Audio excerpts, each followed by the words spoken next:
The Battle That Ended the Century. MS Found in a Time Machine by H.P. Lovecraft.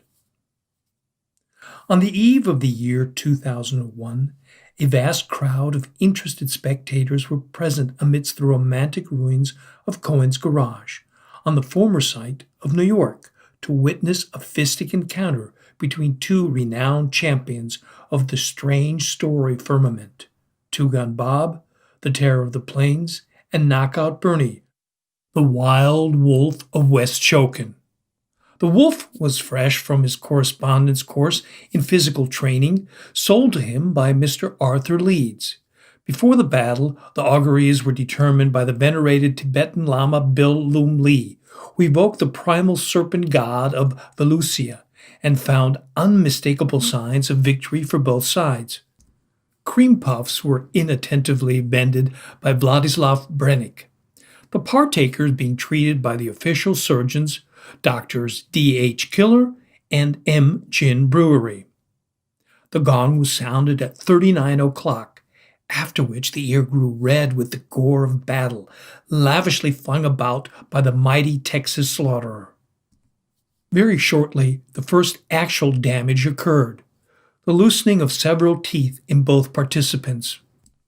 One bouncing out from the wolf's mouth after a casual tap from Two Gun, described a parabola toward Yucatan, being retrieved in a hasty expedition by Messrs. A. Hijack Barrel and G. A. Scotland. The incident was used by the eminent sociologist and ex-poet Frank Chimesleep Short, Jr. as the basis of a ballad of proletarian propaganda with 3 intentionally defective lines. Meanwhile, a potentate from a neighboring kingdom, the F.J. of Achamen, also known to himself as an amateur critic, expressed his frenzied disgust at the technique of the combatants, at the same time peddling photographs of the fighters, with himself in the foreground, at 5 cents each. In round 2, the Shokan soaker's sturdy right crashed through the Texan's ribs and became entangled in sundry viscera, thereby enabling Two Gun to get in several telling blows on his opponent's unprotected chin. Bob was greatly annoyed by the effeminate squeamishness shown by several onlookers as muscles, glands, gore, and bits of flesh were spattered over the ringside. During this round, the eminent magazine cover anatomist Mrs. M. Blunderidge portrayed the battlers as a pair of spirited nudes behind a thin veil of conveniently curling tobacco smoke, while the late Mr. C. Halfcent provided a sketch of 3 Chinamen clad in silk hats and galoshes, this being his own original conception of the affray. Among the amateur sketches made was one by Mr. Goofy Hooey, which later gained fame in the annual Cubist exhibit as Abstraction of an Eradicated Pudding. In the third round, the fight grew really rough, several ears and other appurtenances being wholly or partially detached from the frontier battler by the Shokan shocker. Somewhat irritated, Two Gun countered with some exceptionally sharp blows, severing many fragments from his aggressor, who continued to fight with all his remaining members. At this stage, the audience gave signs of much nervous excitement, instances of trampling and goring being frequent. The more enthusiastic members were placed in the custody of Mr. Harry Brobst of the Butler Hospital for Mental Diseases. The entire affair was reported by Mr. W. Lablash Talcum, his copy being revised by Horsepower Hate Art. Throughout the events, notes were taken by M. Lecomte de Hurlet for a 200-volume novel cycle in the Proustian manner to be entitled Morning in September, with illustrations by Mrs. Blunderidge. Mr. J. Caesar Warts frequently interviewed both battlers and all the more important spectators, obtaining as souvenirs, after a spirited struggle with the FJ, an autographed quarter rib of Two Guns in an excellent state of preservation, and 3 fingernails from the Wild Wolf. Lighting effects were supplied by the electrical testing laboratories under the supervision of H. Canebrake. The fourth round was prolonged 8 hours at the request of the official artist, Mr. H. Wanderer, who wished to put certain shadings of fantasy into his representation of the wolf's depleted physiognomy, which included several supernumerary details supplied by the imagination. The climax came in round 5, when the Texas terrors left passed entirely through battling Bernie's face and brought both sluggers to the mat. This was adjudged a finish by the referee, Robertif Esovich Karovsky, the Muscovite ambassador, who, in view of the Shokan shocker's gory state, declared the latter to be essentially liquidated according to the Marxian ideology. The wild wolf entered an official protest, which was promptly overruled on the ground that all the points necessary to technical death were theoretically present. The gonfalons sounded a fanfare of triumph for the victor, while the technically vanquished was committed to the care of the official mortician, Mr. T. Barry Quince. During the ceremonies, the theoretical corpse strolled away for a bite of bologna, but a tasteful cenotaph was supplied to furnish a focus for the rites. The funeral procession was headed by a gaily bedecked hearse driven by Malik Taus, the Peacock Sultan, who sat on the box in West Point uniform and turban and steered an expert course over several formidable hedges and stone walls. About halfway to the cemetery, the cortege was rejoined by the corpse, who sat beside Sultan Malik on the box and finished his bologna sandwich. His ample girth having made it impossible to enter the hastily selected cenotaph. An appropriate dirge was rendered by Maestro Sing Lee Bawled Out on the piccolo. Messrs. De Silvia, Brown, and Henderson's celebrated aria, Never Swat a Fly, from the old cantata Just Imagine, being chosen for the occasion.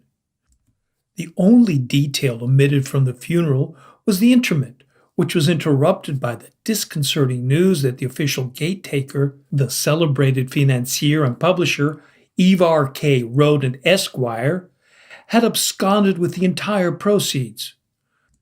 This omission was regretted chiefly by the Reverend D. Westwind, who was thereby forced to leave unspoken a long and moving sermon revised expressly for the celebration from a former discourse delivered at the burial of a favorite horse. Mr. Talcomb's report of the event, illustrated by the well-known artist Clark Ashtone, who esoterically depicted the fighters as boneless fungi, was printed after repeated rejections by the discriminating editor of the Windy City Grab Bag as a broadside by W. Peter Sheff, with typographical supervision by Vrest Orton. This, through the efforts of Otis Adelbert Klein, was finally placed on sale in the bookshop of Smearum and Weep, 3.5 copies finally being disposed of through the alluring catalog description supplied by Samuelus Philanthropus Esquire. In response to this wide demand, the text was finally reprinted by Mr. D. Merritt in the polychromatic pages of Wurst's Weekly Americana, under the title Has Science Been Outmoded? Or The Millers in the Garage. No copies, however, remain in circulation, since all which were not snapped up by fanatical bibliophiles were seized by the police in connection with the libel suit of the Wild Wolf, who was, after several appeals ending with the World Court, adjudged not only officially alive, but the clear winner of the combat.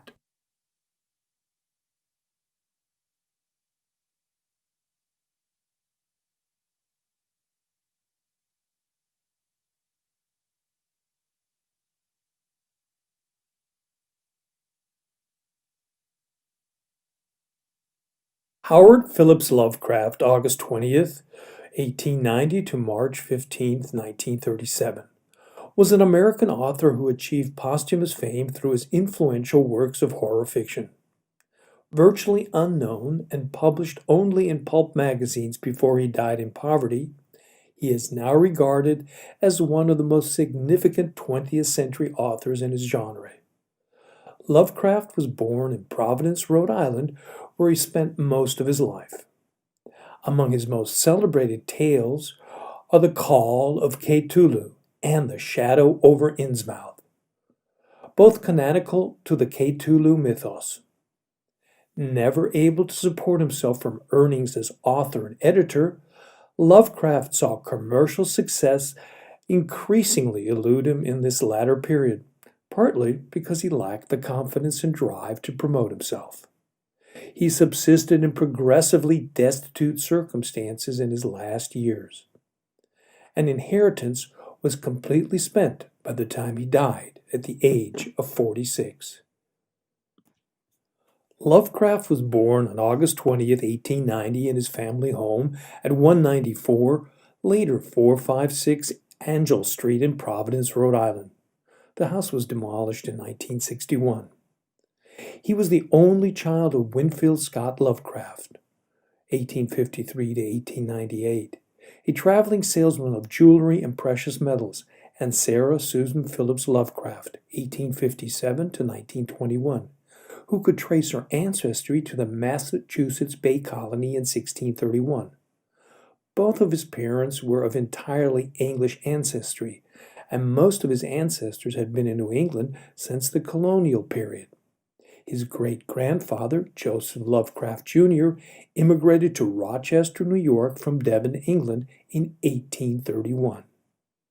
In 1893, when Lovecraft was 3, his father became acutely psychotic and was placed in the Providence Psychiatric Institution.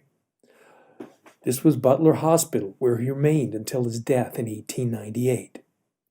H.P. Lovecraft maintained throughout his life that his father had died in a condition of paralysis brought on by nervous exhaustion. Although it has been suggested that his father's mental illness may have been caused by syphilis, neither the younger Lovecraft nor his mother, who also died in Butler Hospital, seem to have shown signs of being infected with the disease. After his father's hospitalization, Lovecraft was raised by his mother, his 2 maternal aunts, Lillian Delora Phillips and Annie Emmeline Phillips, and his maternal grandfather, Whipple Van Buren Phillips, an American businessman. All 5 resided together in the family home. Lovecraft was a prodigy, reciting poetry at the age of 3 and writing complete poems by 6. His grandfather encouraged his reading, providing him with classics such as 1001 Nights, Thomas Bulfinch's Age of Fable, and children's versions of the Iliad and the Odyssey. His grandfather also stirred the boy's interest in the weird by telling him his own original tales of Gothic horror. The UAPA reinvigorated Lovecraft and incited him to contribute many poems and essays. In 1916, his first published story, The Alchemist, appeared in the United Amateur Press Association. The earliest commercially published work came in 1922, when he was 31. By this time, he had begun to build what became a huge network of correspondence. His lengthy and frequent missives would make him one of the great letter writers of the century. Among his correspondents were Robert Bloch, the author of Psycho, Clark Ashton Smith, and Robert E. Howard, the author of Conan the Barbarian series. Many former aspiring authors later paid tribute to his mentoring and encouragement throughout the correspondence. His oeuvre is sometimes seen as consisting of 3 periods: an early Edgar Allan Poe influence, followed by a Lord Dunsany-inspired dream cycle, and finally the Cthulhu mythos stories. However, many distinctive ideas and entities present in the 3rd period were introduced in the early works, such as the 1917 story Dagon, and the threefold classification is partly overlapping. Throughout his life, selling stories and paid literary work for others did not provide enough to cover Lovecraft's basic expenses. Living frugally, he subsisted on an inheritance that was nearly depleted by the time of his last years. He sometimes went without food to afford the cost of mailing letters. Eventually, he was forced to move to smaller and meaner lodgings with his surviving aunt. He was also deeply affected by the suicide of his correspondent Robert E. Howard. In early 1937, Lovecraft was diagnosed with cancer of the small intestine and suffered from malnutrition as a result. He lived in constant pain until his death on March 15, 1937, in Providence. In accordance with his lifelong scientific curiosity, he kept a diary of his illness until close to the moment of his death. Lovecraft was listed along with his parents on the Phillips family monument, but that was not enough for his fans who, in 1977, raised the money to buy him a headstone of his own in Swan Point Cemetery, on which they had inscribed Lovecraft's name, the dates of his birth and death, and the phrase, "I am Providence," a line from his personal letters. Groups of enthusiasts annually observe the anniversaries of Lovecraft's death at Ladd Observatory and of his birth at his gravesite. In July 2013, the Providence City Council designated the intersection of Angell and Prospect Streets near the author's former residences as H.P. Lovecraft Memorial Square and installed a commemorative sign.